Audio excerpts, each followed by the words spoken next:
এই শুভক্ষণত লাচিতৰ পৰিচয় বন্ধন প্ৰদান কৰা বন্ধন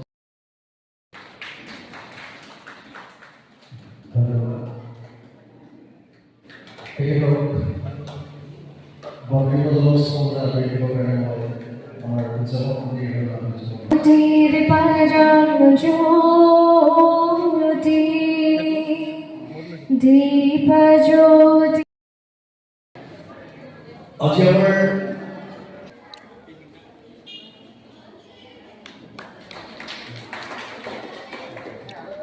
আমাৰ হেংদানে তেখেতক আদৰণি জনাবৰ কাৰণে অনুৰোধ জনাইছোঁ।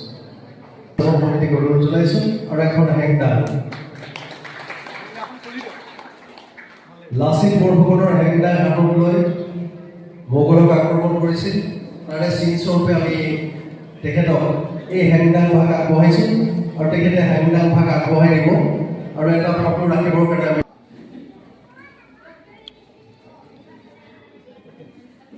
আচলতে এইখনৰ লগতে হাঁহিটো নাহে, মই সেইকাৰণে মানে There you go.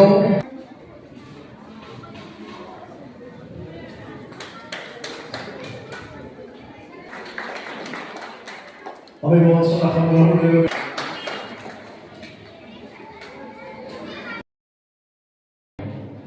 তেওঁৰ কাষলটিৰ তলত এটা বৰ ডাঙৰ বয় বুলি কয়, বৰ ডাঙৰ বয় লৈছিল তেওঁ। এইটো বিৰলা বুলি লিখা হৈছে বুৰঞ্জীত, বহুত বিৰলা মানে বয়। সেই বয়লৰ বিষয়ে তেওঁ তনুময় জ্বৰ হৈছিল। সেই জ্বৰৰ কাৰণে তেওঁ অসম মাতৃক ৰক্ষা কৰিবলৈ নৌযুদ্ধত অৱতীৰ্ণ হৈ বিশাল মোগলৰ সৈন্য তেওঁ পৰাস্ত কৰিবলৈ সক্ষম হৈছিল। সেই যুদ্ধখন অসমৰ ইতিহাসৰ কাৰণে বৰ এটা স্বৰ্ণিম এটা মুহূৰ্ত, কাৰণ সেই যুদ্ধখন আমি হাৰি যোৱা হ'লে আজি হয়তো আমি মোগলৰ অধীনত থাকিবলগীয়া হ'লহেঁতেন। তাৰ মানে এইটোৱে কথা যে অসমীয়া জাতিৰ যি আমি আজি আমাৰ যি স্বাধীনতা, যি স্বাভিমান, যি আমাৰ আত্মগৌৰৱ, যি আমাৰ দেশখনক লৈ আমাৰ যি মৰম, সেই যুদ্ধত যদি আমি লাচিত বৰফুকন হাৰি গ'লহেঁতেন সেইখিনি আজি আমি হেৰুৱালোঁ। সেইকাৰণে এই দিনটোত অসমীয়া মানুহে সদায় মনত ৰখা দৰকাৰ। আপোনালোকে চাব, বহু জাতি আক্ৰমণকাৰীৰ হাতত নিষেধ হৈ গৈছে। বহু ৰাষ্ট্ৰ আজি আক্ৰমণকাৰীৰ কবলত আছে। কিন্তু লাচিত বৰফুকনৰ নিচিনা সৈনিক পৰিচালনা, তেওঁৰ দক্ষতা আৰু তেওঁৰ যিটো গেৰিলা যুদ্ধৰ কৌশল, তেওঁ শৰাইঘাটৰ যুদ্ধত আপোনালোকে মনত ৰাখিব, তেওঁ গেৰিলা যুদ্ধও অৱলম্বন কৰিছিল। বিশাল বাহিনীৰ সন্মুখত সৰু এটা বাহিনী কেতিয়াও টিকি থাকিব নোৱাৰে। আৰু এই বীৰজনাক অসমীয়া জাতিয়ে কেতিয়াও পাহৰিব নোৱাৰিব। যেতিয়ালৈকে অসমীয়া জাতি থাকিব, লাচিত বৰফুকন আমাৰ মনত সদায় সজীৱ হৈ থাকিব। আৰু আমি যে আজি লাচিত দিৱস পালন কৰিছোঁ, কিয় কৰিছোঁ, এইটো বৰ দৰকাৰী কথা। আমি এই বীৰজনাক আমাৰ মনত আমি সজীৱ কৰি ৰখাৰ এটা দিন।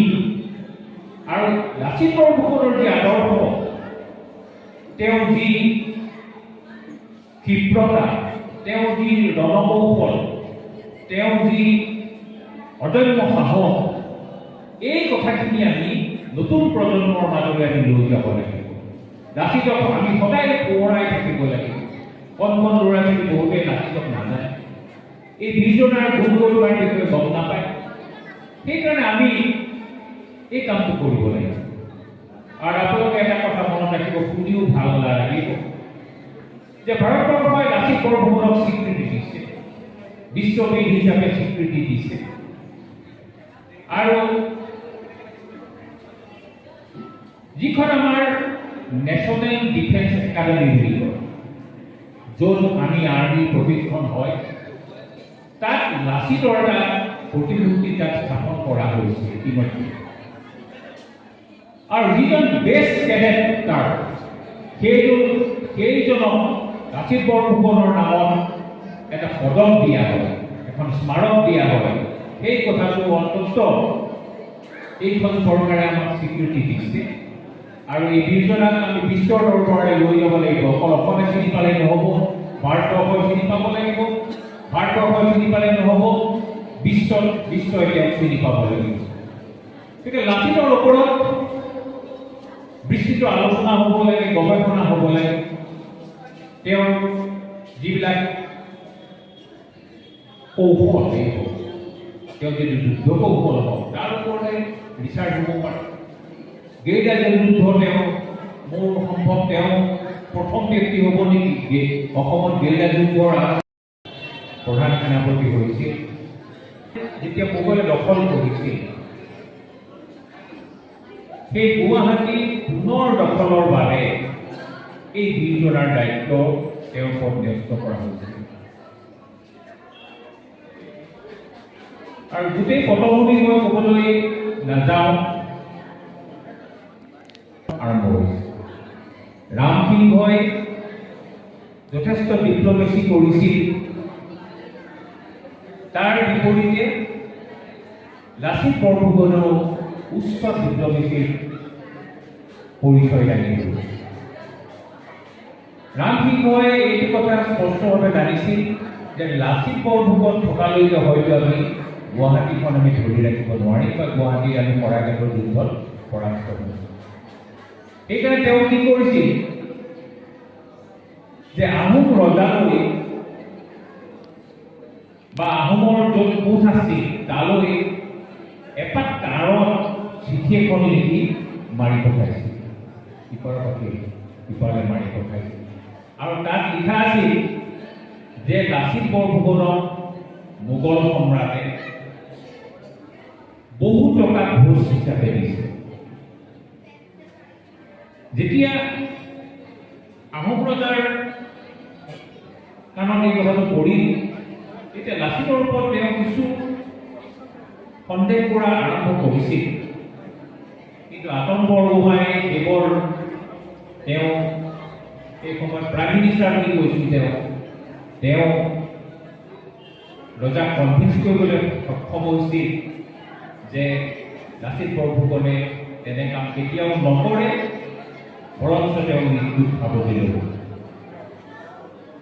আৰু লাচিত বৰফুকনৰ ষ্ট্ৰেটেজিটো আপুনি চাব, তেওঁ বাৰিষালৈ অপেক্ষা কৰিছিল। মোগলৰ লগত যুদ্ধ কৰিবলৈ তেওঁ বাৰিষালৈ অপেক্ষা কৰিছিল। প্ৰায় ৩-৪ মাহ অকল মানে ইজন ৰজাই সিজন ৰজালৈ পত্ৰ পঠায়। এটা সময়ত ৰামসিংহই এনে এটা কৌশল লৈছিল যে তেওঁ যেন একেবাৰে আহোমৰ নীতিৰ টাইপ, মানে এনেকুৱা কৌশল পৃথিৱীত মানে বা যিসকল দূত গৈছিল সেইসকলক সোণ ৰূপৰ গহনা পাতি দিছিল। আৰু লাচিতে এইটো কথা ভালদৰে জানিছিল যে আমি বাৰিষা নহালৈকে আমি মোগল সেনাক পৰাস্ত কৰিবলৈ অসুবিধা হৈছিল। তেওঁ বিভিন্ন ধৰণৰ কৌশল কৰিছিল। মানে সেই সময়ত আৰু যিসকল কটকী বুলি কৈছিল, কটকী পঠাইছিল ৰামসিংহৰ ওচৰলৈ বিভিন্ন প্ৰস্তাৱ পঠাই মেলি। চাৰিওফালে গড় আছে, ইয়াত গুৱাহাটীত প্ৰৱেশ কৰাৰ কোনো প্ৰভুঙা নাই। যেতিয়া তেওঁ ব্ৰহ্মপুত্ৰই এটা ডাঙৰ সৈন্য বাহিনী লৈ নাও চাও লৈ তেওঁ প্ৰৱেশ কৰিছিল শৰাইঘাটত। তাৰ তুলনাত আমি দেখিয়েই ভীতিগ্ৰস্ত হৈ বহু সৈনিক তেওঁ পিছ হুমকি গুচি আহিছিল। তেতিয়া লাচিতে কৈছিল যে যোনে পিছুৱাই যাবৰ ইচ্ছা কৰিছে তোমালোক পিছুৱাই যোৱা, কিন্তু মই স্বৰ্গদেউ কেতিয়াও মানে তেওঁ যিটো শব্দ কৈছিল অৱশ্যে মনলৈ নাই সেই সময়ৰ শব্দ এনেকুৱা যে তেওঁ কেতিয়াও প্ৰতাৰণা কৰিব নোৱাৰে। স্বৰ্গদেউ কেতিয়াও ঘূৰি নাযায়, তেওঁ যুঁজিহে যাব, লাগিলে মোগলে তেওঁ ইয়াৰ পৰা ধৰি লৈ যাব। সেই অদম্য শক্তি। আৰু সেই সময়ত লাচিত বৰফুকনে যেতিয়া নাও যুদ্ধ কৰিছিল, প্ৰথম গুলীঘাত কৰিলে, সিদ্ধান্ত লৈ পেলালে। তাৰপিছত আকৌ তেওঁ নিজৰ জ্ঞানে সিদ্ধান্ত লৈছিলে যে মই যেতিয়া বসুদেৱে আহি প্ৰথম সন্তান দিবলৈ আহিলে, ক'লে মোক প্ৰথম সন্তানটো নামাৰে, তুমি ঘূৰাই লৈ যোৱা। উচিত সিদ্ধান্ত আছিল। মই ক'বলৈ লৈছোঁ আমাৰ ঘটি থকা ঘটনাৰ বিষয়ে। প্ৰথম ঠিকেই সিদ্ধান্ত ল'লে, নাৰদে আহি দিলে মিছ কলটো মাৰে। কি মিছ কল দিলে? তেওঁ ক'লে যে কংস, তুমি প্ৰথমৰ পৰা হিচাপ কৰিছা অষ্টমেই অষ্টম, কিন্তু তুমি অষ্টমৰ পৰা হিচাপ কৰা তেতিয়া প্ৰথমেই অষ্টম। আমি বাৰু কোনোবাই 100ৰ পৰা 1 হিচাপ কৰি 1ক 100 বুলি লিখোঁ নেকি? আমি কেতিয়াও নিলিখোঁ। সেই মূৰ্খ কংসই মানি ল'লে আৰু লগালগ আনি প্ৰথম সন্তানক বধ কৰিলে। সেয়াই তেওঁৰ পাপ। মোৰ শ্ৰদ্ধাৰ বশিষ্ঠ দা, মোৰ গুৰু দাদাই আমাক যেতিয়াই কথা কয় এটা কথাই প্ৰতিটো মুহূৰ্তত কৈ থাকে যে ব্যাসে 4 বেদ 14 শাস্ত্ৰ 18 পুৰাণ পঢ়ি শেষ কৰিলে। পঢ়ি তেওঁ লিখা এটা প্ৰকৃত কথা হ'ল পৰোপকাৰায় পুণ্যায় পাপায় পৰপীড়নম। প্ৰতিটো মুহূৰ্তত প্ৰত্যেকৰে ভাল চিন্তা কৰিবা, মহাপুণ্য হ'ব। যিকোনো বেয়া চিন্তা কৰিবা, তোমাৰ খাতাত বেয়া কথা কাউণ্ট হৈ যাব। যদি কংসই সেই সময়ত বেয়া সিদ্ধান্ত নল'লেহেঁতেন, কিজনীবা তেওঁ বাচি গ'লেহেঁতেন। যি কি নহওক, আজি লাচিত দিৱস। আমি শিকিবলগীয়া কথা, মই ব্যক্তিগতভাৱে তেওঁ প্ৰথমে বৰফুকন হোৱা নাছিল, প্ৰথমে আহি সেনাপতি হোৱা নাছিল। তেওঁ প্ৰথম কেয়াৰটেকাৰ হ'ল, হাতীৰ ৰখীয়া হ'ল। তাৰপাছত তেওঁ দৌল, ৰজাৰ যিসকলে দৌলা লৈ যায়, দোলা ৰখীয়া হ'ল। সেই চাওদানসকলক তদাৰক কৰিবলগীয়া হৈছিল। লাহে লাহে লাহে লাহে তেওঁ আহি সেনাপতি হৈছিল। কিন্তু তেওঁ সেই গোটেই জাৰ্ণিটো নকৰা হ'লে তেওঁ সেই ইণ্টেলিজেণ্টলি সেই ঔৰংজেবৰ নিচিনা, ৰাম সিংহৰ নিচিনা এজন মানুহক বছ কৰিব নোৱাৰে। কাৰণ ৰাম সিংহই যেতিয়া 1669ত শেষৰ যুদ্ধখনত তেওঁ পৰাস্ত কৰিছিল, 10,000 আহোম সেনাক বধ কৰিছিল, কাটি টুকুৰা কৰিছিল।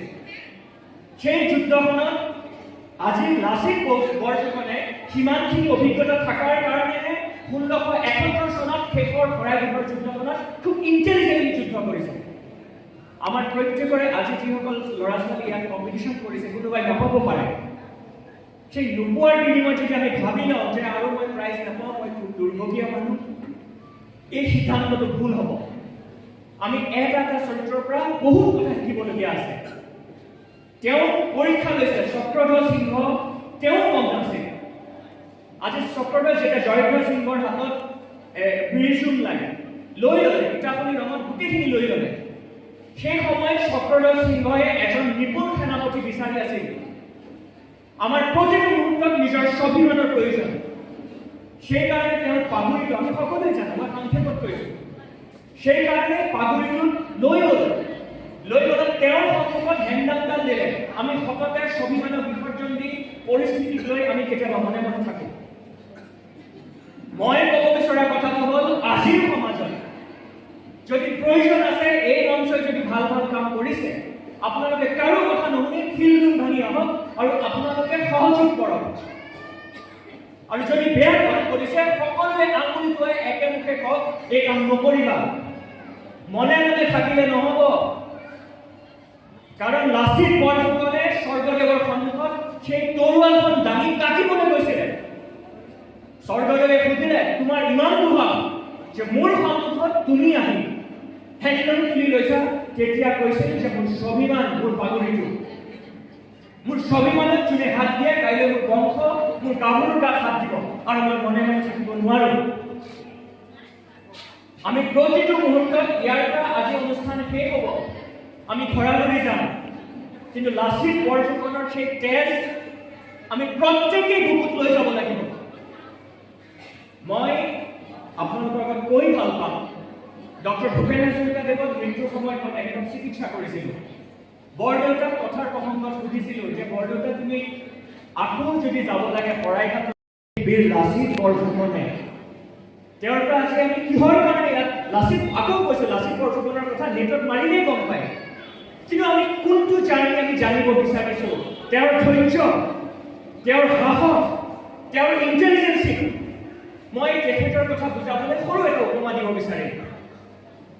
মোৰ সন্মুখত শ্ৰদ্ধাৰ বৰদেউতা বহি আছে, সন্মানীয় দাদা বহি আছে। আচলতে ইয়াত কথা পাতি আছিলে, মই আপোনালোকক জনাই ভাল পাম যে আপোনালোকক মঞ্চত মতাৰ ব্যৱস্থা কৰি আছিল সভাপতি মহোদয়ে, কিন্তু চকী আৰু বহিবলৈ জেগা নোপোৱাৰ বাবে ক'লে আমাৰ নিজৰ মানুহ বেয়া নাপায়। মই অকণমান ভিতৰুৱা কথা অনুভৱ কৰি দিছোঁ, গতিকে আপোনালোকৰ শ্ৰীচৰণত মই ইয়াতে সেৱা জনালোঁ। ৰাসৰ বতৰ, মই লাচিত বৰফুকনৰ এই জাৰ্ণিটো আমাক কিয় লাগে, আজি এই অনুষ্ঠানভাগি কিয় লাগে, সেই কথাটো অনুধাৱন কৰিবৰ বাবেহে মই এতিয়া ৰাসৰ বতৰ, আমি পূৰ্ণিমাৰ জোনাকত তিতাৰ সময়, প্ৰত্যেক ঘৰত প্ৰত্যেক মঞ্চ বৃন্দাবন হৈ আছে শ্ৰীকৃষ্ণৰ বাঁহীৰ সুৰত। কিন্তু সেই ৰাসভাগিত আমি অকণমান মন কৰিলে দেখা পাম যে অলপ অলপ সৰু সৰু সিদ্ধান্তৰ কাৰণে আমাৰ গোটেই খেলিমেলি হৈছে। আহোমে 600 বছৰ ৰাজত্ব কৰিছিল। মোৱামৰীয়া বিদ্ৰোহৰ পিছত নিজৰ মাজত কাজিয়া আৰম্ভ হ'ল। কিহৰ বাবে? অকণমান ভুল বুজাবুজিৰ বাবে। তাৰ আগলৈকে যেতিয়া বাহিৰৰ শত্ৰুৱে আক্ৰমণ কৰিছিলে, একেলগেই পৰাভূত কৰিছিলে। মই ক'বলৈ বিচৰা কথাটো হৈছিল যে ৰাসত এটা চৰিত্ৰ আছে, আপোনালোকে মন কৰিব। কংস খুব বীৰ পুৰুষ, ৰাৱণ খুব বীৰ পুৰুষ। ৰাৱণে যেতিয়া সীতামাক হৰণ কৰিছিল, তেওঁ জানিছিল যে মই এটা মিছাৰ আশ্ৰয় ল'ব লাগিব পৰশ্ৰী হৰণ কৰিবৰ বাবে। সেইকাৰণে আমি আজিকালি সততে কথা কওঁ, মই আমুকৰ শপত খাই গ'লো, মই আমুক মন্দিৰৰ শপত খাই গ'লো। আমি অকণমানো ভয় নকৰোঁ। এতিয়া কলিযুগ। ৰাৱণে ব্ৰাহ্মণৰ বেশ ধৰি সীতামাক ছদ্মবেশত হৰণ কৰিলে। তেওঁ যদি এজন দেৱতা বা মানুহ হৈ আহিলেহেঁতেন, সীতামা ওলাই আহিলেহেঁতেন। তেওঁ ডাঙৰ মিছা কথাৰ আশ্ৰয় ল'লে। তেওঁ এজন সাধুৰ বেশ লৈ সীতামাক ক'লে তুমি ওলাই আহা। প্ৰথম ভুল তেওঁ লাভ কৰিলে। দ্বিতীয় ভুলটো হ'ল তেওঁ বুদ্ধিৰে সীতামাক হৰণ কৰিলে। যদি তেওঁ জ্ঞানৰ আশ্ৰয় ল'লেহেঁতেন, তেওঁ জানিলেহেঁতেন যে মই পৰশ্ৰী হৰণ কৰিব নালাগে। ঠিক একেই দশা কংসৰ। কংসই যেতিয়া প্ৰথম তেওঁৰ ভগ্নীক বসুদেৱৰ ওচৰত অৰ্পণ কৰিছে, তেওঁ কি কৈছিল? মিথ্যা বসুদেৱ, আজি মোৰ চেনেহৰ ভগ্নীক অৰ্পণ কৰিছো তোমাৰ হাতত, কোনো বিদ্যাই নাই তোমাৰ অভিগীত। অৰ্থাৎ মিথ্যা বসুদেৱ, তুমি নজনা কোনো কথা নাই। ইমান মৰমকে কথা কোৱাৰ পাছত মিছ কল এটা আহিলে। সেই মিছ কলটোৱে আহি ক'লে যে তোমাক দৈৱকীৰ অষ্টম সন্তানে বধ কৰিব। ঠিক আছে। সেই মিছ কলটোত তেওঁ সিদ্ধান্ত ল'লে। কি ল'লে? গোটেই পৃথিৱীখন জ্বলাই দিয়া, শত্ৰুক নাশ কৰা। তেওঁ কোৱা এই সংলাপ হিচাপে খুব প্ৰিয়। তেওঁ কৈছিল, সঁচা, অতি সঁচা। মনত পৰিছে আজি সেই ধৈৰ্যটিৰ বল। আপোন পাহৰা হৈ আনন্দ কাজি পাহৰিছো আপোনাৰ ভূত ভৱিষ্যত। সমাধান কৰি দিছে আৰক্ষীমানে, খুৱাই দিছে মোক প্ৰত্যক্ষ নিজৰ। ঘৰুৱা পৃথিৱীকে কৃষ্ণ তৰুৱাল, বল পৰা চাকৰি চুকে পোৱা, বলিয়া তোতাৰ হাতি আনি চুকে চুকে, মেলি দিয়া প্ৰচাৰ সাগৰ, আনন্দৰ উৎসৱ হওক আজি কম্পল ডুবৰ। ক্ষেত্ৰৰ দেৰগাঁৱৰ আপোনালোক পবিত্ৰ বাৰিষত এই বাপুজী মঞ্চ মোৰ বাবে বৃন্দাবন। কাৰণ কেইবছৰমানৰ আগত মোৰ শ্ৰদ্ধাৰ হিমাংশু ফুকনদাৰ নাটক ৰূপালীমত মই মণিমুগ্ধ এটা চৰিত্ৰ ইয়াত কৰিছিলোঁ। আমি 5 তাৰিখৰ পৰা আকৌ আৰম্ভ কৰিম, কলিকতালৈ যাব। আজি খুব পবিত্ৰ দিন। এই সময়টো, এই ক্ষণটো, ইমান ব্যস্ততাৰ মাজত আমি সকলোৱে লাচিত বৰফুকনৰ বিষয়ে অকণমান গুগলটো টিপি দিলে গোটেই কথাখিনি ওলাই পৰে। কিন্তু তাৰ পাছতো কিহৰ বাবে হিন্দু জাগৰণ অসমে এই অনুষ্ঠানভাগি আয়োজন কৰিছে, তাৰ এটা কাৰণ আছে। আজি কিহৰ বাবে হিন্দু জাগৰণ অসমে আজি কণ কণ ল'ৰা ছোৱালীসকলক মাতি ইয়াত চিত্ৰাংকন প্ৰতিযোগিতা আৰু বীৰ লাচিত বৰফুকনৰ এই পবিত্ৰ সন্ধিয়াত তেওঁলোকক নৃত্য প্ৰতিযোগিতাৰ বাবে আহ্বান কৰিছে, তাৰ এটা কাৰণ আছে। হিন্দু জাগৰণ অসমে আজি অসম প্ৰত্যেকজন ডেকা গাভৰু জগাবলৈ বিচাৰিছে। যিটো কাম আজি 100 বছৰ আগত ভগৱান শ্ৰীকৃষ্ণই অৰ্জুনক জগাইছিলে। অৰ্জুনে কুৰুক্ষেত্ৰৰ যুদ্ধত কৈছিলে, মই আৰু যুদ্ধ নকৰোঁ। বোলে কিয়? মোৰ সন্মুখত পিতামহ ভীষ্ম আছে, গুৰু দ্ৰোণাচাৰ্য আছে, মই কেনেকৈ তেওঁলোকৰ এগেইনষ্টত এই ধনুপাত তুলি ল'ম? যেতিয়া ভগৱান শ্ৰীকৃষ্ণই অৰ্জুনক কোৱা সেই কথাৰ এটা বাক্য মই মোৰ প্ৰতিটো মুহূৰ্তত হৃদয়ত লৈ ফুৰোঁ, আৰু সেইটোৱেই শ্ৰেষ্ঠ, সেইটোৱেই সম্পূৰ্ণ সত্য বুলি অৰ্জুনে কৈছে, this is my highest knowledge in Gita শাস্ত্ৰ। তাত অৰ্জুনক ভগৱান শ্ৰীকৃষ্ণই কৈছিল যে হে অৰ্জুন, ঈশ্বৰ পৰম ব্ৰহ্ম সচিবানন্দ বিগ্ৰহ অনাদিৰ আদি গোবিন্দ সৰ্ব কাৰণ কাৰণম। যে হে অৰ্জুন, এই পৃথিৱীত হৈ থকা প্ৰতিটো সময়, প্ৰতিটো ক্ষণ, প্ৰতিটো মন্ত্ৰ, প্ৰতিজন বক্তা, প্ৰত্যেকগৰাকী শ্ৰোতা আৰু ক্ষণৰ অন্তৰালত যদি মই আছো বুলি ভাবা, তেতিয়াহ'লে ইয়েই সত্য আৰু ইয়েই শাশ্বত। আজি ইয়াত যিসকল কণ কণ ভাইটি ভণ্টিয়ে অনুষ্ঠানত অংশগ্ৰহণ কৰিছে, মানি লৈছো তেওঁলোক সৰু হৈ আছে, কিন্তু আপোনালোক অভিভাৱকসকলে তেওঁলোকক আজি এসপ্তাহ জোৰা প্ৰেক্টিচ কৰিছে আৰু প্ৰেক্টিচৰ শেষত আপোনালোকে তেওঁলোকক বুজাইছে যে লাচিত বৰফুকনৰ এটা প্ৰতিযোগিতা আছে। নিশ্চয় সুধিছে, মা লাচিত যিজন বীৰ পুৰুষৰ কাৰণে শৰাইঘাটৰ যুদ্ধলৈকে আমি জানো, দেশতকৈ মোমাই ডাঙৰ নহয় শব্দটোলৈকেহে জানো আমি সকলোৱে, ময়ো। কিন্তু অকণমান যদি ভালকৈ চাওঁ যে মীৰ জুমলাই গুৱাহাটীৰ দুৰ্গ দখল কৰিলে নাই, ঔৰংজেব সেই ব্ৰিটিছসকল ইমান বেছি ইণ্টেলিজেণ্ট আছিল, তেওঁলোক লৰ্ড মেকল বুলি এজন আছিল, আপোনালোকে নাম নিশ্চয় শুনিছে। যেতিয়া ভাৰতত আহিলে, আহি তেওঁ দেখা পালে যে ভাৰতৰ প্ৰত্যেকগৰাকী ডেকা গাভৰু আপোনালোকৰ দৰে জ্ঞানী গুণী। যি সময়ত ইংলেণ্ডত প্ৰথম স্কুল প্ৰতিষ্ঠা হৈছিল, সেই সময়ত ভাৰতত ৮০,০০০ গুৰুকুল ব্যৱস্থা আছিল, য'ত শিক্ষা ব্যৱস্থাত মৰ্যাদা পুৰুষোত্তম শ্ৰী ৰামচন্দ্ৰ ভগৱান শ্ৰীকৃষ্ণ তেওঁলোক শিষ্য আছিল আৰু তাত কি কি পঢ়ুৱাইছিলে আৰু য'ত যিমানখিনি জ্ঞান আছিল, আমি যেতিয়া তেওঁলোকে সংখ্যাৰ আৱিষ্কাৰ কৰি আছিল, ১, ২, ৩ নেওতা পঢ়ি আছিল, তেতিয়া ভাৰতে শূন্য উপহাৰ দিছিলোঁ। আমাৰ অসমৰ পৃথিৱীৰ ঋষিমুনি, ভাৰতৰ ঋষিমুনিসকলে তেওঁলোকক সকলো উপহাৰ দিছিলে আৰু সকলো কথা লিখা আছিল ক'ত? নালন্দা বিশ্ববিদ্যালয়। সেই সময়ত বক্তিয়াৰ খিলজী নামৰ এজন বদমাছ, যেনেকৈ মীৰ জুমলা আহিছিল, ৰাম সিংহ আহিছিল, তেনেকৈ বক্তিয়াৰ খিলজী আহি তাত সুধিছিল যে ইয়াত গোটেই কথাখিনি আছে, কিন্তু আমাৰ কথা আছেনে নাই? বোলে নাই, তেতিয়াহ'লে জ্বলাই দিয়া। আৰু সেই বক্তিয়াৰ খিলজী আমাৰ কামৰূপৰ পৃথু ৰজাই মাৰি মাৰি আমাৰ খেতি পঠিয়াইছে।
chia.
प्रथमे प्रणाम गुरु ब्रह्म तुमी रूपी नारायण सर्व अवतार तुमी कारण ब्रह्म रूपी এই গোটেই কথাখিনি it's nothing but sophisticated thesis টু যেটো এতিয়া আমি পঢ়ো কিন্তু গুৰুজনাই আমাক সাধাৰণভাৱে দি থৈ গৈছে মই ক'বলৈ যোৱা কথাখিনি আমি এটা চেইনত মাত্ৰ পঢ়ি আছো সত্য ত্ৰেতা দাপৰ কলি আমি কলি যুগত বহি আছো 400 বছৰ আগত এই বীৰজন জন্ম লৈ তেওঁ গুচি গ'ল আজি কি মৃত্যুলা নাই নেকি আজি ৰামসিংহ নাই নেকি যদি পৃথিৱীত ৰামসিংহ মৃত্যুলা আছে আপোনালোকৰ প্ৰত্যেক ঘৰত এজন এজন নাচিক হ'ব লাগিব নহ'লে আমি বিপদত পৰিম তাৰ বাবেহে এই অনুষ্ঠান তাৰ বাবে কাৰোবাক মাতি আনিছে এই কথাখিনি জনাবলৈ যে আজিও পৃথিৱীত মৃত্যুলা আছে নাম সলনি হৈছে মাত্ৰ আমাৰ ভয় শেষ হোৱা নাই তাৰ বাবে আমি শক্তিশালী হ'ব লাগিব একো নহ'লে একেলগে মাত মাতিব লাগিব বৰদেউতাই সেই মুহূৰ্তত কোৱা কথাটোৰে মই সমাপ্ত কৰিম আৰু দীঘলীয়া নকৰোঁ কাৰণ প্ৰতিযোগিতা আছে বিচাৰক কেইজনে বহি আছে মোৰ চৰকাৰ বিচাৰক নহ'লে দুয়োগৰাকীক মই ইয়াৰ পৰা সেৱা জনালোঁ ভোকো লাগিছে বৰদেউতাই কৈ থৈ যোৱা সেই শব্দকেইটা মই আপোনালোকৰ ওচৰত ক'ব বিচাৰিম তেওঁ লাচিতৰ এই কথাকেইটাৰে তেওঁ এই বাক্যকেইটা লিখিছিল তেওঁ এই কথাটো লিখিছিল যদি যাব লাগে শৰাই ঘাটলৈ আমাক কাকো ৰৈ থাকিবলৈ মানা কৰিছে এই গোটেই কথাখিনি তেওঁ এদিন ৰাতি কান্দি কান্দি লিখি থৈ গৈছিল আমাক তেওঁ লিখিছিল প্ৰকৃতিৰ বাবে আমি শক্তি প্ৰকৃতিৰ পৰা ল'ব লাগিব বজ্ৰৰ পৰা ল'ব লাগিব আকাশৰ পৰা ল'ব লাগিব আমাৰ এই হাতখনত 5টা এলিমেণ্টছ আছে বায়ু অগ্নি আকাশ পৃথিৱী পানী এই 5টা এলিমেণ্টছত আমাৰ গোটেই শক্তিখিনি আছে আমি মাত্ৰ এই শক্তিখিনি পৃথিৱীৰ পৰা ধৰি ৰাখি নিজৰ ঔৰা টানিব লাগে তাৰ পাছত আমি লাচিতৰ বংশধৰ হিচাপে তেওঁৰ চেইনত থকাৰ দৰে আগবাঢ়ি যাব লাগিব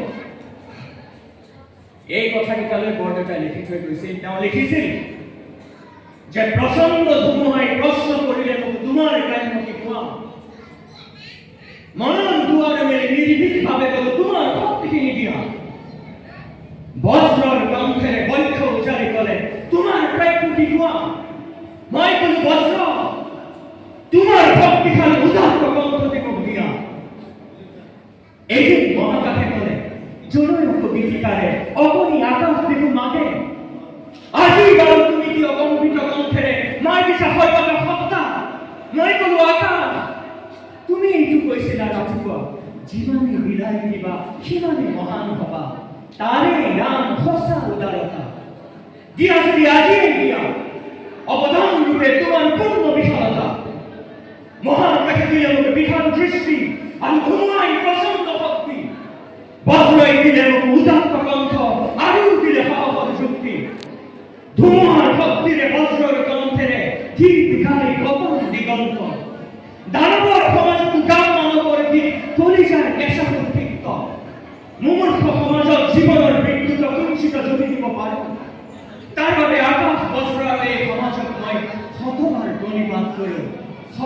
প্ৰণিপাত কৰোঁ।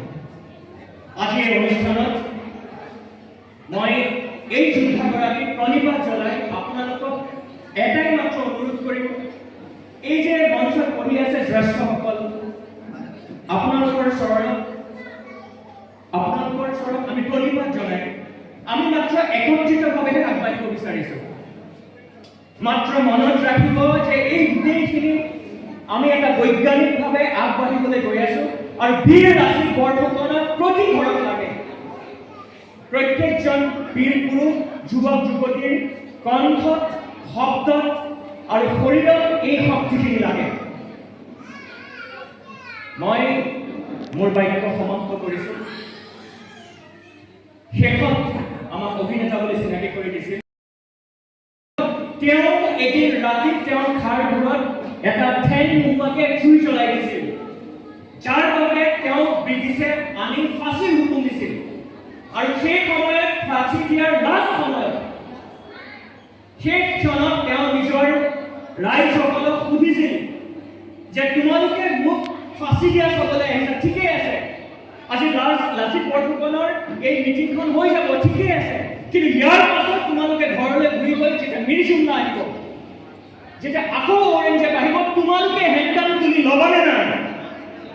এই কথাটোহে তেওঁ সুধিছিলে। এই চৰিত্ৰটো মোৰ খুবেই বেছি প্ৰিয়। আৰু তেওঁ মৃত্যুৰ শেষ সময়ত তেওঁ ব্ৰিটিছৰ আগত নিজৰ ৰাইজক সুধি গৈছিল আৰু কৈ গৈছিল, এয়া মোৰ শেষ বক্তব্য, তেওঁ এখন ঠেং নোহোৱাকৈ ব্ৰিটিছক জ্বলাইছিলে আৰু মৃত্যুৰ সময়ত ৰাইজক সুধিছিল তোমালোক কিয় আহিছা? মান মনা বদনৰ পুতেকৰ ডিঙিত বগা বনালে সদা মেখেলা আনি ফাঁচি দিয়া চাবলৈ। কোম্পানীৰ ভাৰ পৰা মই চুই দিছিল, সেইবাবে ফিলিঙে বিচাৰ কৰি মোৰ ডিঙিত দিলে চিত্ৰই, কিন্তু মোৰ দেশৰ মানুহে মোক দিলে কি সদা মেখেলা। কিন্তু কিয় কি নহ'বৰ বাবে মৃত্যুৰ সময়ত তোমালোকে মোৰ লাঞ্ছনা মোৰ ডিঙিয়াত মেৰিয়াই দিলা? সেই বগা বনাত জানো তোমালোকৰ বুকুৰ কুটুম যে সিহঁতক খেদি পঠিয়াবলৈ বিচাৰিলে তোমালোকৰ হিয়া ভাঙি যায়? মই মৰিম, কিন্তু মই ভূত হৈ স্বৰ্গদেৱৰ মৈদাম ৰাখিম, কিন্তু মই আকৌ আহিম। ইংৰাজে মোক এবাৰ ফাঁচি দিব, মই দুবাৰ জনম ল'ম। সিহঁতে মোক দুবাৰ ফাঁচি দিব, মই দহবাৰ জনম ল'ম। সিহঁতে মোক দহবাৰ ফাঁচি দিব, মই একবাৰ জনম ল'ম। কিন্তু বগা বনালক দেখি তোমাৰে মই জনমে জনমে ডিঙি চিঞৰি ল'ম। যাওঁ ৰাইজ, এজোপা বুকুৰ তেজেৰে সাঁচি ৰখা সোণৰ ৰকম এৰি থৈ গলো বগা বনালৰ হাতত। মই জানো যে আজি আৰু সেই দিন নাই। ইয়াৰ প্ৰত্যেকজন মানুহে এতিয়া কেৱল পখিলা খেলাৰ খেল নেখেলে। প্ৰয়োজন হলে একে হাতে হাত ধৰি আমি এক হ'ব পাৰিম। এবাৰ কওক, পাৰিম নে? হয়, আমি একেলগে যাত্ৰা কৰিম। অকমান যদি উচ্চ বাস্য কৰিছো, নিজৰ সন্তান বুলি ক্ষমা কৰি দিব। এই অনুষ্ঠানটোৰ দীৰ্ঘায়ু কামনা কৰিলো।